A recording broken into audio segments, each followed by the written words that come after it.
Welcome back to another episode of Take Up Space. And today we have Jessica Callahan in the studio, who is someone really, really special to me because she's been a critical, or maybe even like more than that, a part of shaping my own journey as a clinician. She is a supervisor, she's a therapist, she's a registered trauma-informed yoga teacher, she's trained in internal family systems, and the list goes on, but she's also just a really cool person. And so I have her here today to kind of break down what EMDR means and what it is. So EMDR is one of those trauma modalities that's highly evidence and science-backed. I get a lot of questions about it, but in terms of trying to translate it to somebody who's never heard of it or is just on their healing journey and wants to try something different, it can get pretty complicated. So Jessica, being the expert, is here to share about that. And then towards the end, she'll walk us through a little bit of her journey right now and how it's unfolding. I think it's really unique and special. So with all that, I'm just going to pass it to her. Hi, Jessica. Hi. How are you feeling?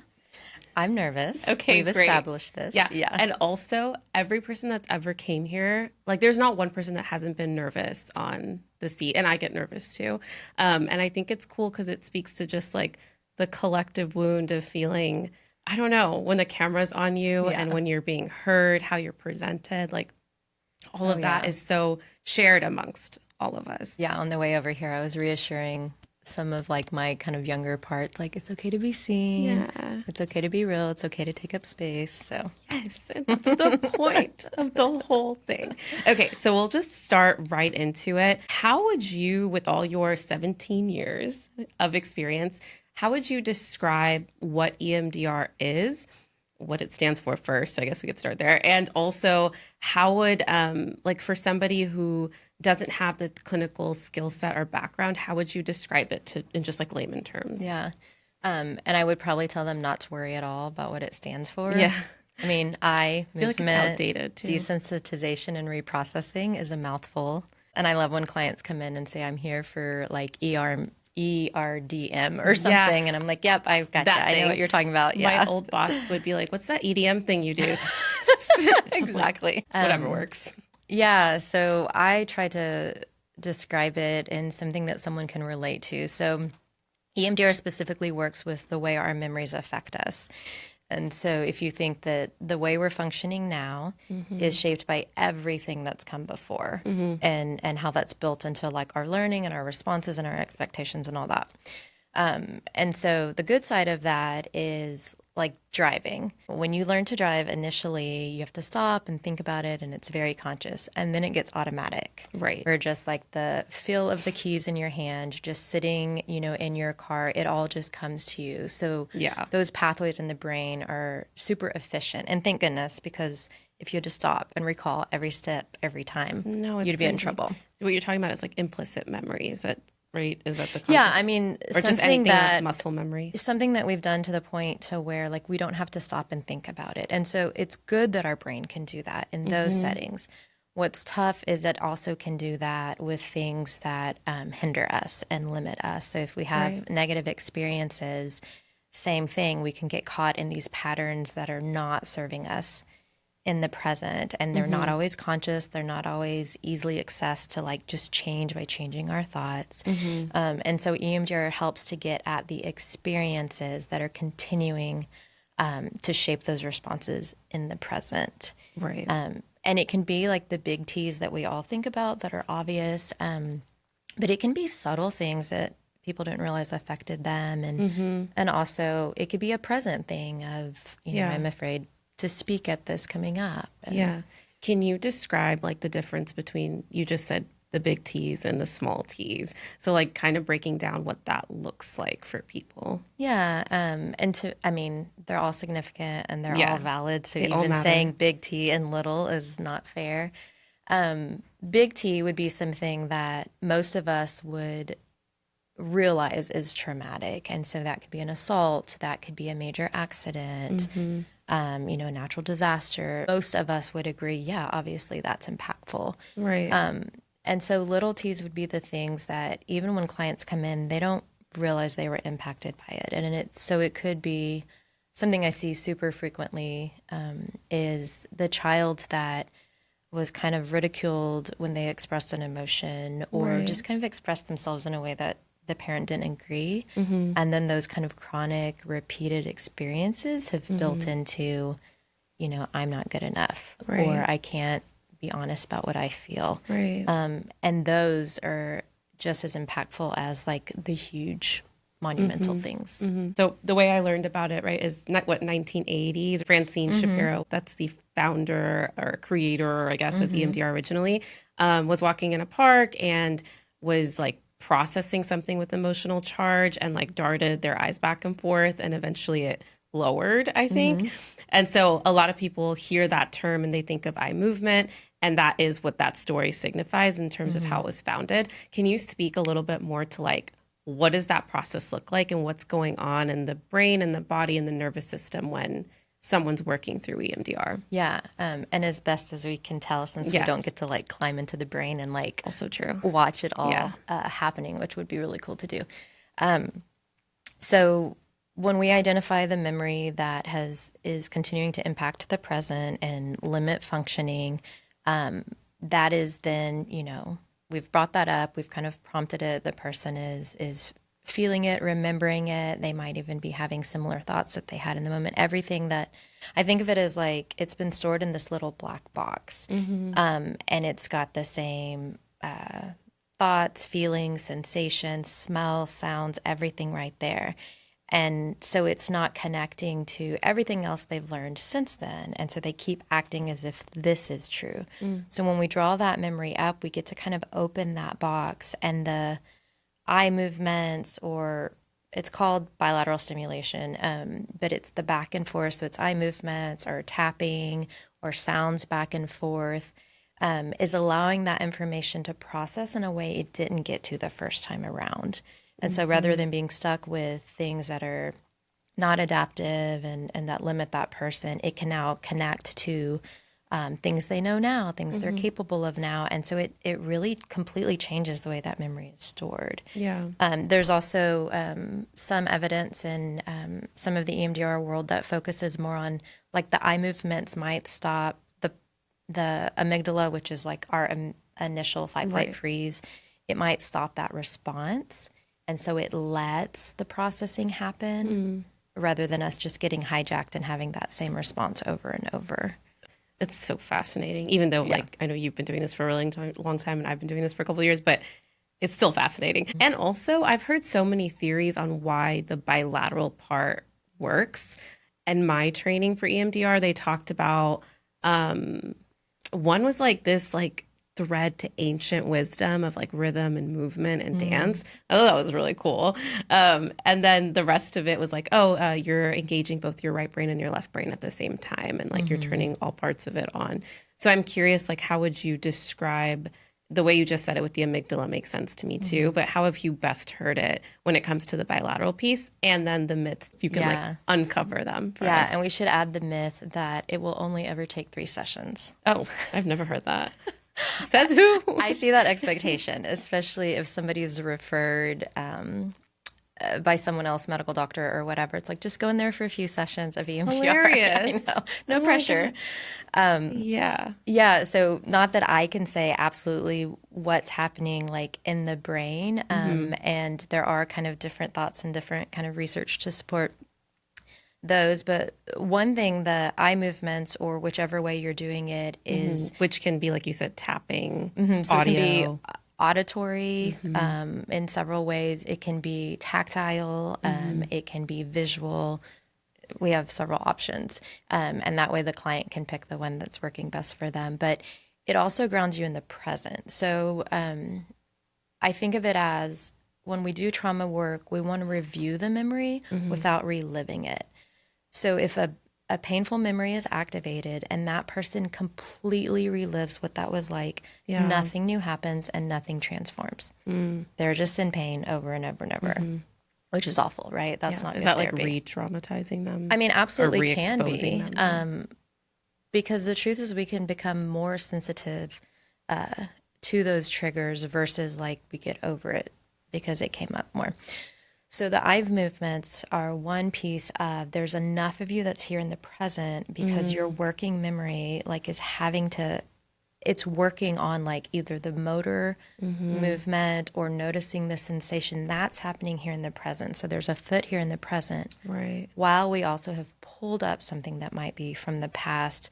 And so they're kind of in both places. And something about that allows that there's more of a like reviewing the material, feeling about it, thinking about it, that lets it start to kind of process, desensitize, change versus just reliving. Yeah. And I guess the example or metaphor that I've typically used is like you go back in time to rewatch like a movie reel, I guess, of what happened, and you can pause it in certain places that you're processing it, but you're not necessarily back in the scene, which is kind of what you're describing, right? Right, because we don't get to go back and change the past. And I tell clients that like we can't make a bad thing okay. Yeah. But what it means to you now and your relationship with it now and the control it has over you now is what we're changing. And so we're making that change in the present as far as what that past thing means to them and the way it's affecting them. Yeah.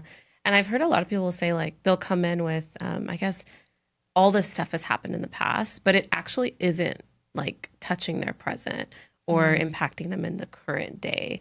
That's what they say? That's what they say. Yeah. Or, I mean, I guess, you know, like they're not coming in with major presenting symptoms of anything. In those cases, like, do you think there's still a necessity or a need to go back and process trauma with the EMDR? It's a great question. And yeah, I don't expect that a client walks in and is aware of all the connections. I mean, that's more my job to be able to imagine that and see that.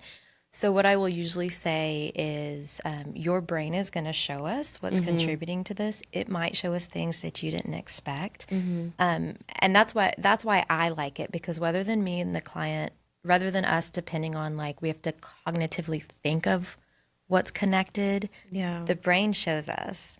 If we find, you know, if we take what's happening in the present, you know, I repeatedly say yes to things that I don't really want to do. Okay. Give me one of those examples, and we notice what they feel and what they go through in that moment. And then we let the brain float back to other times they've felt that way, the first time they felt that way. It will show us what seeded that and what that's rooted in.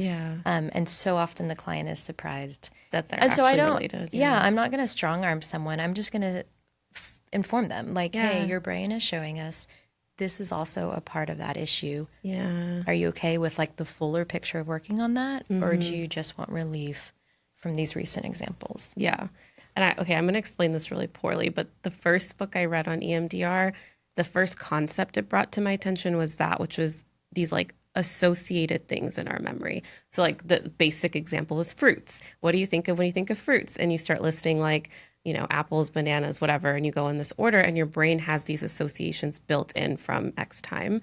And so to like translate that into what you're saying, which is we don't know what is associated to what when it comes to something in the present or a memory in the past or a sensation or a thought or an emotion, because it could be associated to a different thing or the wrong thing or a bunch of things at the same time. Is that fair to say? Completely. And so some of them are obvious. You know, I can't get in the car. I had a car accident 2 years ago. Like some of them, that goes on the list. That's obviously one of them. And then sometimes with that, though, when we really connect it to the sensory stuff and let the brain look for what else is related to, it might come up with something that had nothing to do with cars, that had to do with, I don't know, they fell and got hurt and were told that they couldn't cry about it or something. And that's affecting even whether they let themselves have the emotions about the car wreck, you know, and the way they're talking to themselves about it. So sometimes we know and sometimes we don't know what all is going to be in that territory. So it's interesting. And then the myths that we didn't go over that I'm just curious to hear your thoughts. One, we know this, it doesn't have to be in person. It could be virtual. There's many tools for that, right? But the second one that I get is like, how intense is it? Like, can it be so intense? It almost is like intimidating and scary when you hear about it that way. Like, oh my God, we're going into the trauma. And I know you just clarified that we're not reliving it, we're just reprocessing it. But that fear of intensity, what would you say to that myth? Because I know there's a structure and maybe it's different depending on what type of EMDR, but because I mean, EMDR is a very powerful tool. The amount of emotion that the person will experience during EMDR is very, very validly the amount of emotion that there should be about what happened. And so they might have intense grief and devastation over something that was absolutely devastating. Yeah. And maybe they haven't even had those feelings about it now. But the trick is, and this is where the therapist comes in, it should always be safe enough that they're not having to escape that moment, that they're not having to go into fight, flight, or freeze. And if they are, then there's different ways that you use resources or coping or kind of titrate the experience so that they always keep that foot in the present, knows that in the present they're actually safe and this thing isn't happening. And then we still need to access the material. And so I'll never try to promise someone that it won't be intense, but we're going to do it in a way where that's productive. Yeah. And it might actually be incredibly validating to let it. I say all the time, if somebody I can tell is struggling to just let themselves experience it, I will say like, hey, this isn't too big. We've got enough space here and I'm right here in it with you, just because it might need to be. And that's valid. And that shouldn't be like shrunk or watered down. Right. So maybe this isn't a myth. It's just how you go about it, right? Yeah. I mean, it's not a myth that it can be intense. You never know for sure what a memory will be like to process for someone. But that communicates to you that the client's not sure they can handle it and that they're afraid of being overwhelmed. So then it's the therapist's job to help them trust that they can do it, which means you've prepared them the right way. You are present enough to make sure they're saying, in a window of tolerance, you're intervening when you need to. And if you do that, then even the intense stuff is really cathartic. Yeah. And I think one thing that comes up for me when you're speaking on this is the idea of EMDR or not, I guess, building safety, right? Building that container with the therapist you're working with. It seems like without that, especially with trauma, going forward is not productive.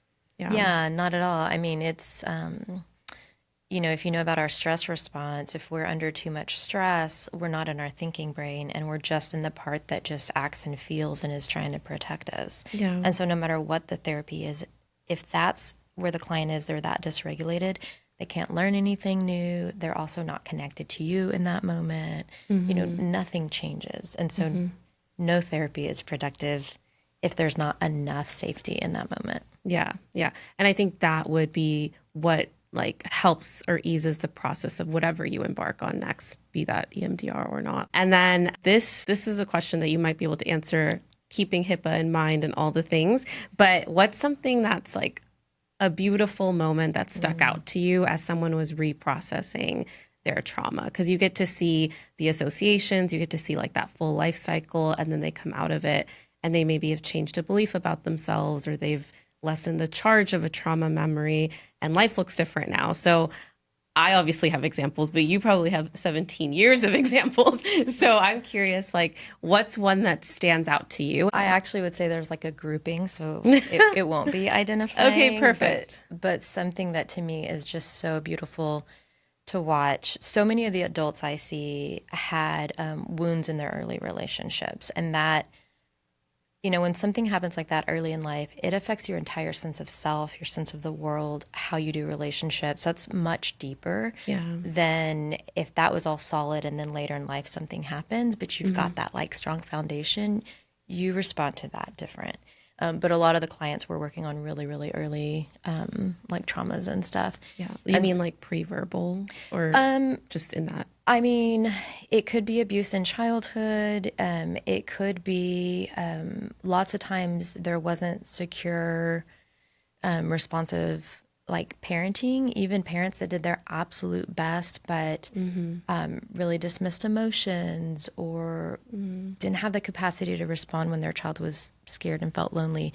But I mean, that sets a foundation those first few years so big. So anyway, that's a lot of what I see. So for me, one of the oh my gosh, we really got there and this is going to have deep lasting change for them is when I see them now as the adult they are now, having love towards that younger self, and they're able to be mad for them and fully grieve what wasn't, and really in that moment, quite often they'll like offer that child what was missing, and that goes so deep into like good enough, and all these other things start to really shift dramatically. Yeah. And that happens, and that's one of those to me that like to get to witness that is just amazing. Yeah.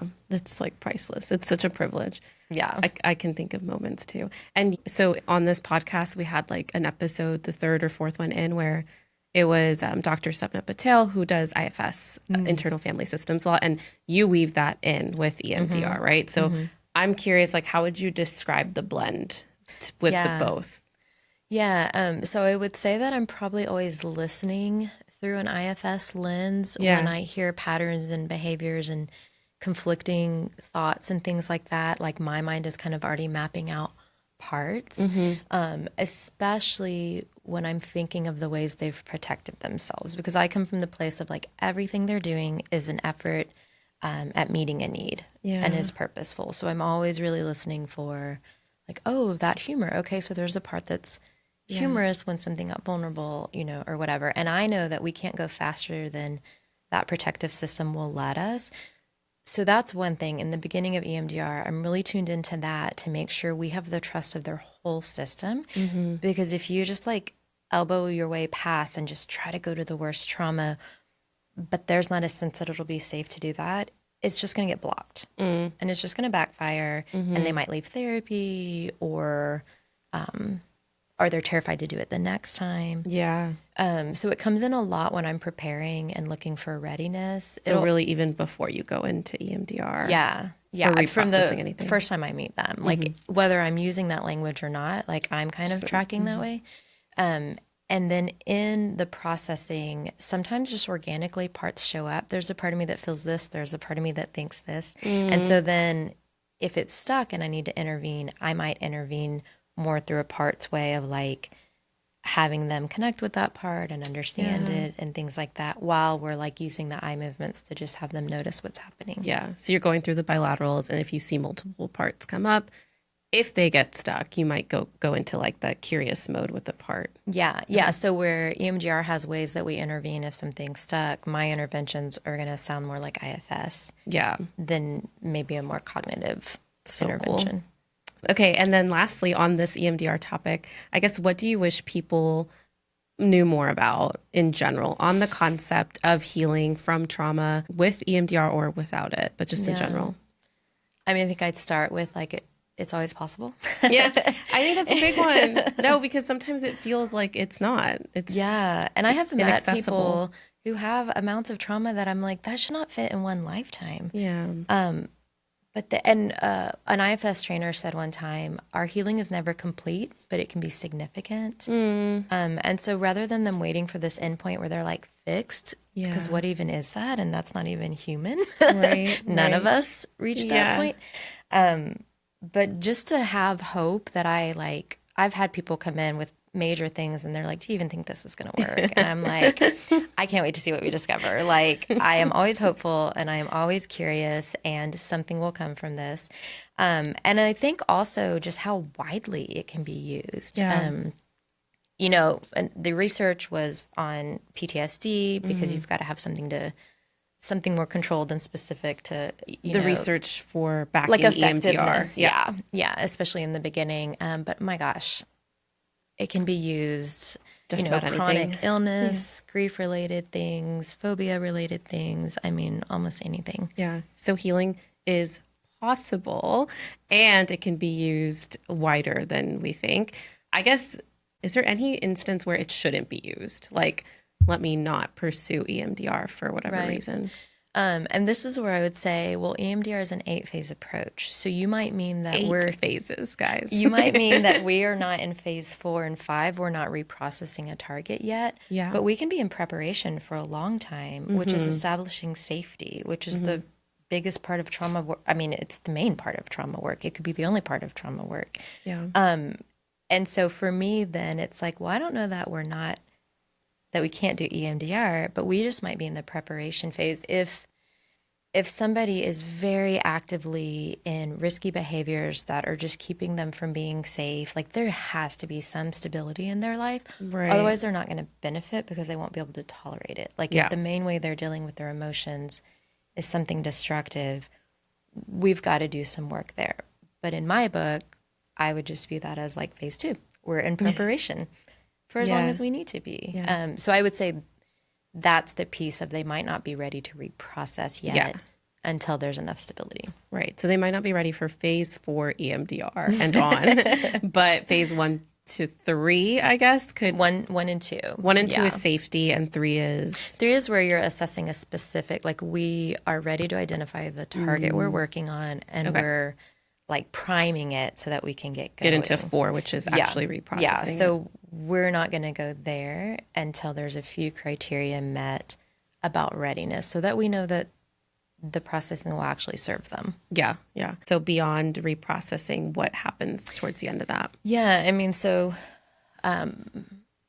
3, 4, 5, 6, and 7 are kind of parts of reprocessing. And what would be important to know about that is we're letting the brain reprocess the memory. It's continuing to move it to a more adaptive place, changing the perspective on it. It's letting go of the emotions and sensations it triggers. So there's not just stress anymore. And then, we're helping them connect a positive belief to it. And, that's phase 5, installation. I don't always think about it in know, the right? numbers because Who it just does? flows. And then we're double checking that it's not bringing up any more body sensations. And Okay. so that's the body scan. So that's 6.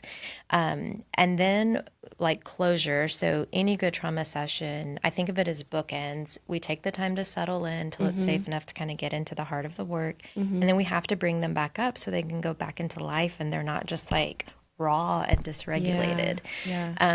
And so that's built in there. And then 8 is like we're reevaluating. We're checking back in on our work, what's new or different. We're checking back in on our whole treatment plan. Yeah. And so that's Yeah. what that means. And I think with my clients, I notice sometimes it's important beyond closing those targets and reprocessing trauma, preparing, anticipating a future event. So would you say that's a part of the process at the end of every memory? Where does that fit in? Yeah, I mean, at the end of each session, there should be a real checking on are they back and regulated?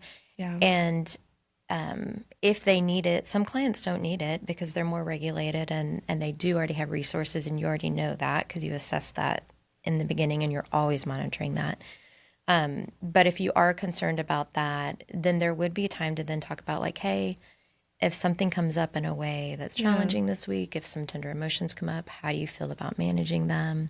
Maybe you're reviewing what would you want to see yourself do? I'm going to practice our breathing or I'm going to connect with a friend, or whatever. So it's so dependent on the client. Yeah. But you should never leave session like, all right, good luck. Like you and the client should have a sense of like, okay, I'm ready to step back into the world. Yeah, yeah. And I think for people listening, it's like to understand it's about, building that safety, reprocessing that trauma, and what you could expect to see is possibly like a lesser of a charge, your nervous system being able to complete the life cycle that it once needed to, and perhaps new positive beliefs, and also the ability to foresee when that would be helpful for you in the future in case anything else similar or like adjacent to comes up, right? And there, I mean, EMDR, the full comprehensive picture addresses the impact of the past, places in the present where that's triggered, and then also seeing yourself be capable of facing similar situations in the future. That part, seeing yourself be capable. Yeah, so there's an entire,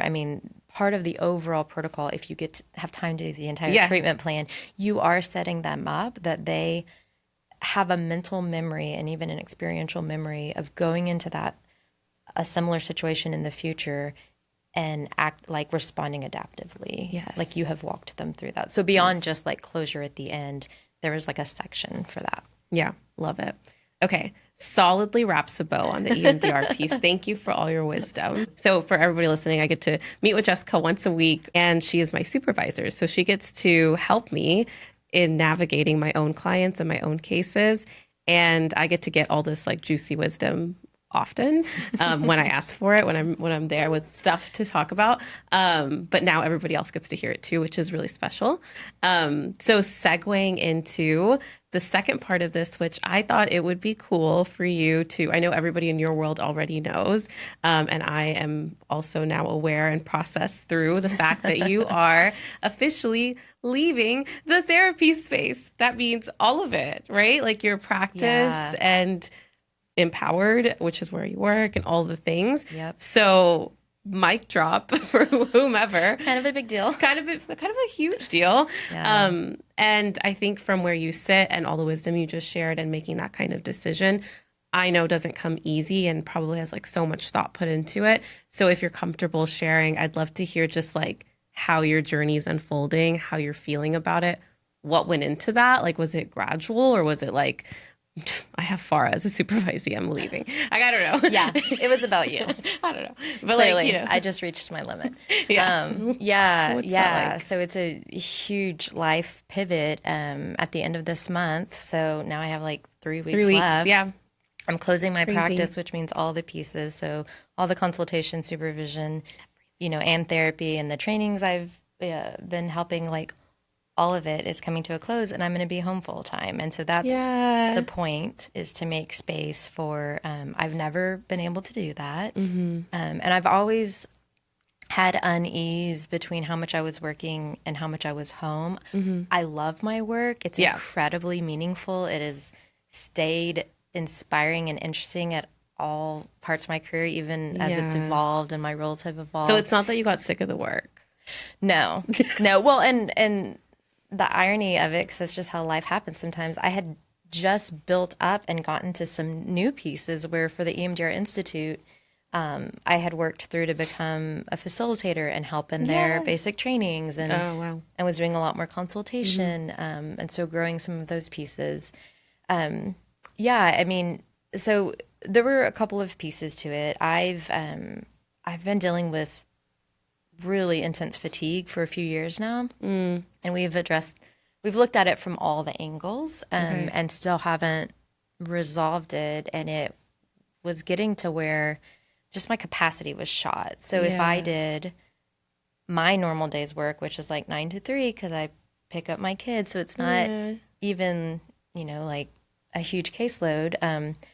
Afterwards, I had nothing. Like some days I would literally like sit on the kitchen floor and was like, I just can't stand up right now. I didn't know this, Jessica. Yeah. It was intense. And so it got to a place where I was like, so my clients get everything I have, and then my family gets the leftovers. And that for me is just like a complete upside down of my priorities and not fair. And so that was part of it. And then the other part was thankfully, which I feel incredibly privileged, is that we're at a position now where we can make that work. Right. And my husband has always been, we both prioritize like health and well-being over almost anything. And so he was so excited that we could do that and offer that to me. And so with noticing the impact of the fatigue, and then it actually being a possibility, it just was like, so why wouldn't I? Yeah. And so I really had to sit with, what does it mean to do my work, and what am I needing from that right now, and landed on. And it's interesting. I write a lot, and in my prayer, like it has just felt like I'm being called home. Like I'm being called home. That I'm just really supposed to pour it into them and also restore some. So yeah, I feel like, first of all, that's beautiful. I didn't know the depths of what you were going through. So I think it's even more special and important that you go where your heart is calling. I think people don't realize the amount of presence, I think, is what I say to you all the time, the job requires too. So like when you say something like, I was giving the best I have to my clients and then the leftovers at home, like that resonates so much, because it does take I don't want to say it takes so much out of you, but it does require you to show up at your best. At least that's when it's going to be working at its best. And then what you have left over is what you live with. And that's what you're describing. So kudos to you for making that kind of decision. Like I can't imagine stepping away. And I think that's my second question, which is like, I think somewhere down the line, it becomes a part of your identity. And I mean, even for me, super new into the field, I find myself like a therapist 24/7. Like there are some people who are like, oh, like, do you just save that for the session? And I'm like, well, I mean, I'm not getting paid or anything, but my brain still works like that. And empathy just comes like naturally in most of the time, like 90% of the time.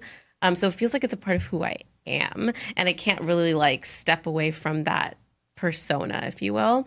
So I'm just curious, like, how does that identity work unfolding for you right now? And maybe it's too early to tell, but like between work, between your clients, between home. Yeah, no, it's something I've been spending time with and really thinking about it. Because yeah, there was like inner conflict where, part of me was like, absolutely, this feels completely right. I'm so relieved. I'm so excited. Yeah. I see so much possibility as to how that's going to be for my family and aspects of myself like creativity and playfulness and things that I felt like I haven't had energy for or room for. So some of that felt easy to choose. But I love my work and it's important. And I also am so aware that no matter how much work I'm doing, there's so many people that are hurting and don't have access and are not getting the chance to heal, that there was like some survivor's guilt of like, it felt weird to give myself permission to step away. And then also, I mean, just to be honest, people kind of put you on a pedestal when you're a therapist. True. Not that I really want to be on that pedestal, but like they do. Like when you say what you do, there's a like, oh, wow, like that's so important. Like we need people to do that. And so I had to kind of look at the parts of me that it's like, okay, but that's not my worth. Yeah. Not tied to like who I am. Yeah. And if I kind of feel like it is, then like maybe there's thank goodness for therapy and I have amazing colleagues. I have a tight knit network that I've had conversations with, and then obviously my own therapy and my own prayer around it, where I realize like, okay, so if I believe there's a gifting and this is the way I saw to use it for all these years, like I completely believe that there's going to be places for me to use that. It's just not going to be my job. Right.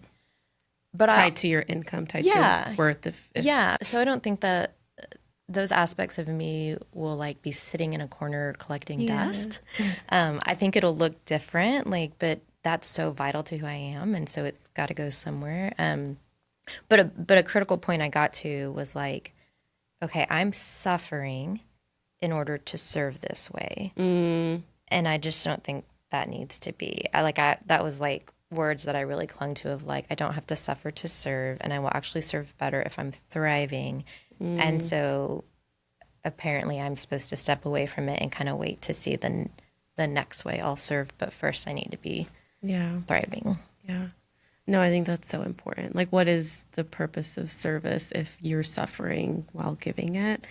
And also, like, it's like not even practicing what we preach, right? Like, if we tell a client to focus on their well-being, or like, we work them through self-love and self-care and compassion towards themselves, like, that's exactly what you're embodying right now with like the biggest decision of your life in this moment.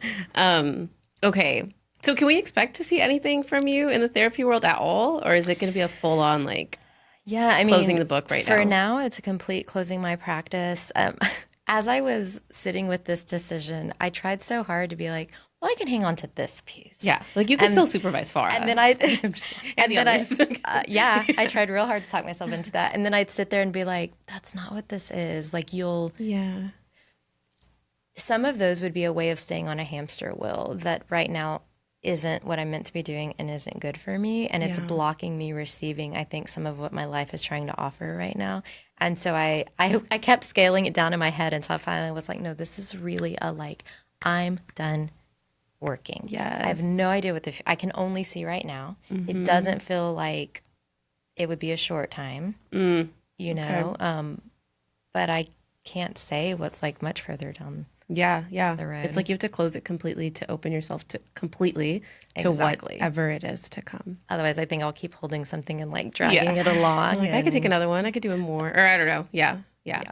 Okay. And I guess finally, what would you say are some of the most important lessons through the 17 years, being a supervisor, being the consultant, being you know, the therapist, being the yoga teacher, in the space completely, how would you maybe like give us a couple or one most important lessons that you're taking with you as you close the books?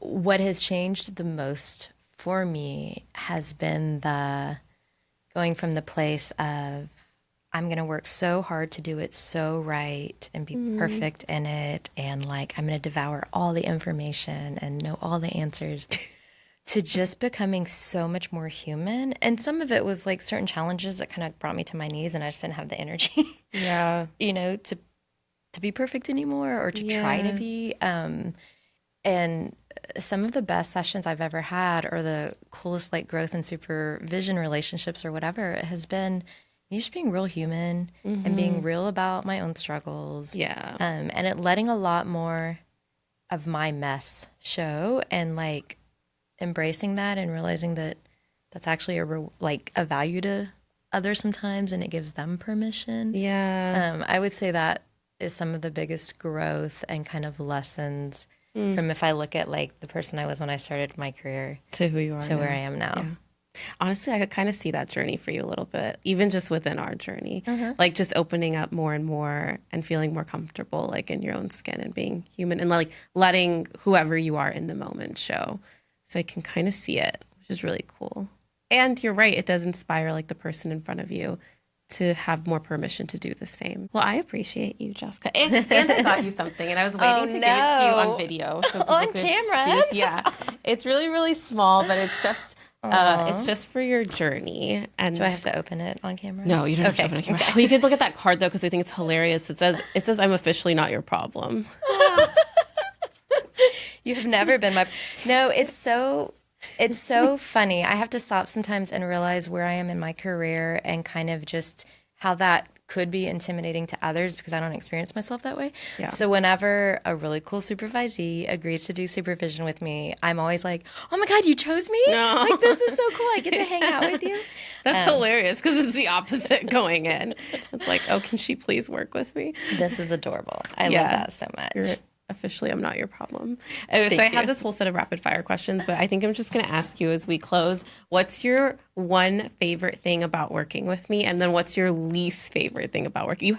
It just, for the podcast, Jessica, that face. Okay, wow. All right. One of my favorite things, that's easy. Expose me. Yeah. Favorite is like your creativity. Like from the beginning, there is something that's so authentic and just true to you that just like flows out and all the different ways you work with and there's this patience with clients that's just beautiful and it's not usual for someone early in their career. It usually takes quite a bit of time to be able to have that patience with the process. So that's one of my favorite things to witness, which even was like settling for me and was even a good reminder for me.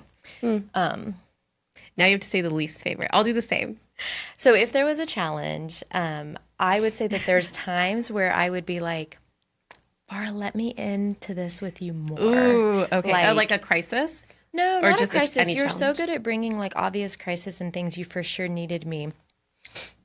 But sometimes you do a lot like on your own. And so there would be times where I could be like, I can actually support you more. Like I can actually like, and that was something that we were kind of navigating and kind of figuring out like what that was and how to use that. That's a big one. Yeah. Honestly, you really challenged me towards the end. I was going to let it go. Like, I think we covered that in the middle somewhere in our journey and we came up with alternative ideas when I wasn't letting you in, let's call it that. And towards the end, I think it challenged me to like really introspect on, oh my God, maybe I just don't let people in all the time, you know, and I have been very comfortable doing things on my own and also a little bit of fear of what I'll receive when I open myself to that kind of vulnerability. So growth. Okay, my favorite part about working with you, my turn. My favorite part about working with you is one, the amount of like, I know you just kind of spoke to this, but I feel like you are so humble for how much you know. You know so much. And there's just like a wealth of knowledge that's just forever in your mind. And I don't even know if you realize it. And maybe that's the point, that's being humble. So when I come to you with something, there's never been a point in time where I haven't walked away with something of value, you know, and I feel like you should know that. And so you can like really harness that because it's true. And man, I'm ending on the least favorite. That sucks. Oh, you're leaving. No, I'm just kidding. I'm actually really happy for you. It's not a bad thing at all. But I'm what's the word? I guess a little bit of selfish feelings around expecting that, oh man, you were going to be here till the end of my term and I was going to get to finish it with you and keep consulting with you and grow my practice the way yours has grown, all of those kinds of things. But then of course, like I also have a big part of me, as you know, that prioritizes health and wellness above just about anything and everything. So when someone else is doing that for themselves, it's like, how can you not celebrate that? How can you not like push them forward? Yeah, no, I've felt that so much and wanted everybody to know there was space for both. There was space to go, this was not my plan. Yeah. And we committed and what? Like this is hard now and I don't want to go through the trouble of finding someone else and all like so real. And I had so much empathy for that. Yeah. And then also on the personal side to go like, oh, Jessica, like you're allowed to need something that isn't convenient or easy for someone else. Yeah. And I'm so protective of your like well-being, that's like my true. supervisees. Right, and right. So I'm like, well, then I have to live it. Yes. I have to be willing to do that, you know, and hope that by doing that, what they take in is they could too, if they ever needed to. Yeah, that's definitely the case. Thank you so much for doing this. Thank you. And congratulations and good luck. And obviously I'll talk to you again like next week. But seriously, like I hope whatever the next phase or the next journey, whatever that is and whatever's meant to come, like you're able to receive fully. And yeah, and I hope just only good things. Thank you. You too.